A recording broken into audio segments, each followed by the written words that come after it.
বাবরি মসজিদের ভিত স্থাপন হয়ে গেল আমাদের মুর্শিদাবাদে। আলহামদুলিল্লাহ যে হুমায়ুন কবির সাহেব একটা কাজ করে দেখাইলো যে মুসলমানরা অনেক কিছু করতে পারে। মসজিদ তো করার আদেশ বা মসজিদ তো করা পারমিশন রায় সবারই আছে।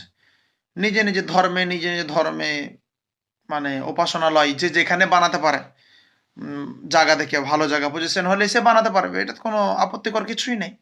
কিন্তু তারপরেও এই বাবরি মসজিদটাকে নিয়ে বড় একটা ইস্যু ছিল যে বাবরি মসজিদ বানাতে দেওয়া হবে না, আর হবে না, এটা বড় ঝামেলা হবে, ঝঞ্ঝাট হবে।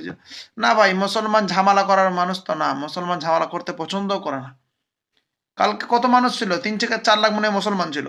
ইচ্ছা করলে ঝামেলা অনেক কিছু করতে পারতো, কিন্তু না, মুসলমান শান্তি বার্তা পৌঁছায়।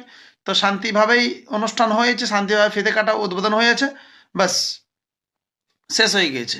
আলহামদুলিল্লাহ 5 তারিখে ওরা চেয়েছিল যে আটকানো, কিন্তু আটকাতে পারে, সুপ্রিম কোর্ট রাইট দিয়ে দিয়েছে আলহামদুলিল্লাহ।